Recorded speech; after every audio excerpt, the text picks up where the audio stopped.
అందరికీ నమస్కారం. Welcome to my channel Sneha big boss. కొత్తగా ఎవరైనా ఛానల్ చూస్తున్నట్లయితే ఛానల్ సబ్స్క్రైబ్ చేసుకొని బెల్ ఐకాన్ ప్రెస్ చేసుకోండి. ఈరోజు మన వీడియో వచ్చేసరికి బిగ్ బాస్ ఓటింగ్ రిజల్ట్స్ గురించి ఉండబోతుంది. సో ఓటింగ్ అనాలిసిస్, ఎవరు ఏ పొజిషన్లో ఉన్నారు, సో ఎందుకు పడుతుంది అంత ఓటింగ్ అనే దాని గురించి ఫుల్ అనాలిసిస్ ఈ వీడియోలో ఉండబోతుంది. ఎక్కడ కూడా స్కిప్ చేయకుండా ఎండ్ వరకు చూడండి. ఈ వారం మొదటి స్థానంలో ముందు రోజు నుంచి కూడా ఎవరైతే ఉంటామని ఎక్స్పెక్ట్ చేశామో ఇప్పటికి కూడా వాళ్ళే ఉన్నారు. కాకపోతే ఇంకా ఓటింగ్ పర్సంటేజ్ పెరిగిందని చెప్పుకోవాలి.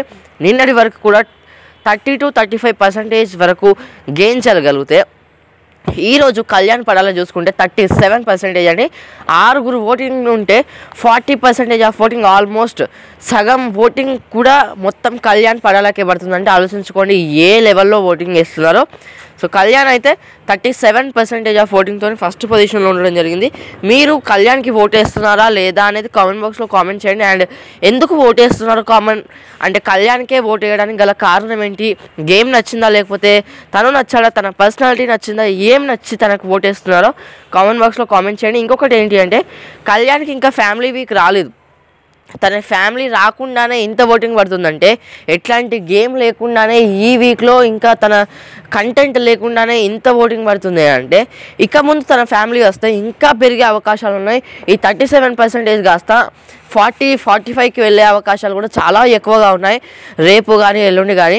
మీకేమనిపిస్తుందో కామెంట్ బాక్స్లో కామెంట్ చేయండి. 40కి వెళ్తాడా వెళ్ళడా, ఆ టిప్ టచ్ చేస్తాడని మీరు అనుకుంటున్నారా లేదా కామెంట్ బాక్స్లో కామెంట్ చేయండి. ఇంకా తనకైతే ఫ్యామిలీ వీక్ రాలేదు. ఒకవేళ ఫ్యామిలీ వీక్ వస్తే చేరుతాడేమో అని నాకు అనిపించింది.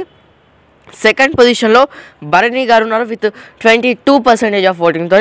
భరణి గారికి కూడా ఓటింగ్ పెరిగిందండి.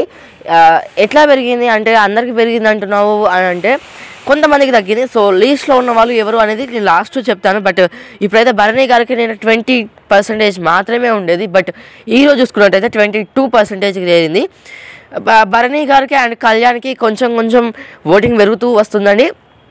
ఎందుకంటే తనుజ ఓటింగ్ ఇద్దరికి యాడ్ అవుతుంది. ఇక్కడ ఒకటి కళ్యాణ్కి యాడ్ అవుతుంది అండ్ భరణి గారికి కూడా యాడ్ అవుతుంది. సో కొంచెం ఎక్కువగా భరణి గారికి యాడ్ అవుతున్నట్టుగా కనిపిస్తుంది. ఎందుకంటే ప్రతి వారం భరణి గారు డేంజర్ జోన్లో ఉండేవారు. బట్ ఈసారి సెకండ్ పొజిషన్లో ఉండడానికి కారణం తన ఓటింగ్ ప్లస్ తనుజ ఓటింగ్ కూడా ప్లస్ అయిందని చెప్పుకోవాలి. మీకేమనిపిస్తుందో కామెంట్ బాక్స్లో కామెంట్ చేయండి. తన ఫ్యామిలీ కూడా ఇంకా రాలేదు కాబట్టి మేబీ ఫ్యామిలీ వస్తే ఇంకా ఓటింగ్ పెరిగే అవకాశాలు ఉన్నాయి. కానీ మరీ అంత పెరగదు. ఫ్యామిలీ నుంచి అయితే ఫ్యామిలీ వీక్ నుంచి భరణి గారికి ఎట్లాంటి ఓటింగ్ పెరగదని నేను అనుకుంటున్నాను. సో థర్డ్ పొజిషన్లో ఇమ్మాన్యుయల్ ఉన్నాడు విత్ 15% ఆఫ్ ఓటింగ్తో. ఇమ్మాన్యుయల్కి చాలా లీస్ట్ ఓటింగ్ పడుతుంది. డేంజర్ జోన్లో ఉన్నాడు. ఎవరైనా ఇమ్మాన్యుయల్ ఫ్యాన్స్ ఉన్నట్లయితే డేంజర్ జోన్ నుంచి సేఫ్ పొజిషన్కి మార్చుకునే అవకాశం ఉంది. ఇంకా కొన్ని రోజులు 1-2 డేస్ మాత్రమే ఉంది కాబట్టి చూసుకొని ఓట్లు వేసుకోండి. 15% మాత్రమే ఉంది. సో కిందున్న వాళ్ళకు ఇమ్మాన్యుయల్కి చాలా తేడా ఏం లేదు. డేంజర్ జోన్లో అయితే ఉన్నాడు. కానీ ఫర్ ది ఫస్ట్ టైం నామినేషన్స్కి వచ్చి 15% తెచ్చుకోవడం అనేది అది నార్మల్ విషయం కాదు.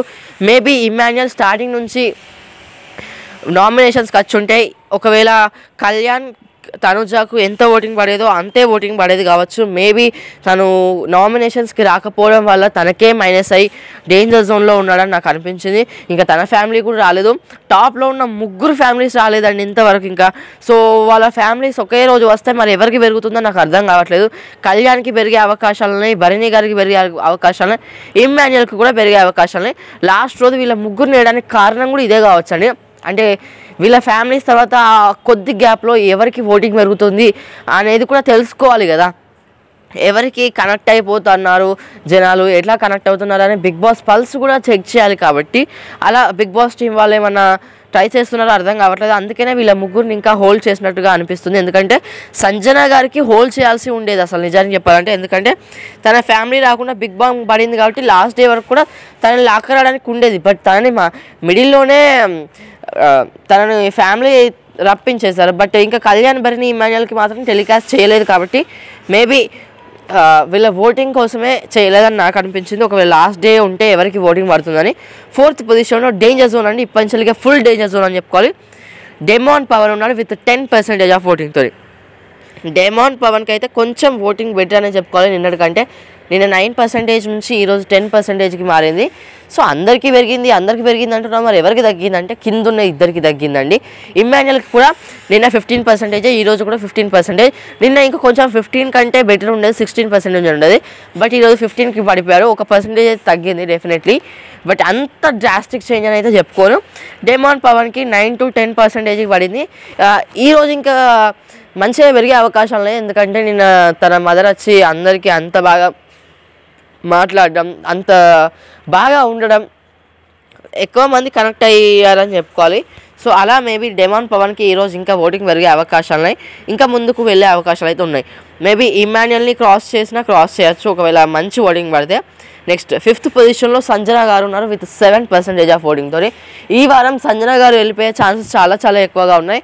నిన్న ఆల్రెడీ తన పిల్లలు వచ్చినా కూడా ఫ్యామిలీ వీక్ అంత పెద్దగా ప్లస్ అయినట్టుగా నాకు అనిపించడం లేదు. ఎందుకు అసలు నేను సంజన గారికి అందరికంటే బాగా ప్లస్ అవుతుంది కావచ్చు అనుకున్నాను, కానీ సంజన గారికి అయితే నేను అనుకున్నంతగా ప్లస్ అయితే కాలేదు, ఎక్కడో కనెక్ట్ కావడం లేదు జనాలు అనిపించింది నాకు. అలా సంజన గారు ఎలా అయితే డేంజర్ జోన్లో ఉన్నారు అలాగే డేంజర్ జోన్లో ఉన్నారు. ఇంకా మిగతా ఇంతకు ముందుకు 10% వరకు పడేది సంజన గారికి. 4th పొజిషన్లో ఉన్న సంజన గారు ఇప్పుడు ఈరోజు చూసుకున్నట్టయితే 7%, అంటే తగ్గుతూనే వస్తుంది కానీ పెరగడం లేదు. ఎందుకంటే కాన్స్టాంట్గా ఎందుకో సంజన గారికి లైక్ చేయడం లేదనిపించింది నాకు. ఎందుకంటే అక్కడ ఇమ్మాన్యుయల్ కూడా నామినేషన్స్లో ఉండడం వల్ల ఇన్ని రోజులు ఇమ్మాన్యుయల్ ఓటింగ్ అంతా కూడా సంజనకు పడేది. బట్ ఇప్పుడు సంజన ఓటింగ్ సంజనకే, ఇమ్మాన్యుయల్ ఓటింగ్ ఇమ్మాన్యుయల్కే పడడం వల్ల సంజన అయితే డేంజర్ జోన్లో ఉండడం జరిగింది. లాస్ట్ బట్ నాట్ లీస్ట్ పొజిషన్లో దివ్య నిఖిత ఉంది విత్ 6% ఆఫ్ ఓటింగ్తో. దివ్య నిఖితకైతే ఈసారి చాలా ఛాన్సెస్ ఉన్నాయండి. సంజన ఆర్ దివ్య నిఖిత ఇద్దరిలో ఎవరన్నా ఒకరు ఎలిమినేట్ కావచ్చు. ఎందుకంటే దివ్య నిఖితకు ఎక్కువగా నెగిటివ్ ఎపిసోడ్సే పడుతున్నాయి వరుసగా. ఎప్పటి నుంచో చూసుకున్నట్టయితే అటు సంజనను నామినేట్ చేస్తుంది అంటే రీజన్స్ కరెక్ట్గా చెప్పడం లేదు, నేనే తోపు నేనే హైలైట్ అందరికంటే అని అనుకోవడం వల్ల మేబీ తనకే మైనస్ అవుతుందని నాకు అనిపించింది. మీకేమనిపించిందో కామెంట్ బాక్స్లో కామెంట్ చేయండి. జనాలు ఏంటి అంటే ఆడియన్స్ పల్స్ తను తెలుసుకోవడం లేదు. కొంచెం ఓవర్ కాన్ఫిడెంట్గా ఉంటే ఎవరికి కూడా నచ్చరండి. ఎందుకంటే ఇప్పుడు ఎవరైనా మనతో మాట్లాడుతున్నప్పుడు కూడా ఎవరైనా ఓవర్ కాన్ఫిడెంట్గా మాట్లాడితే మనకే నచ్చదు.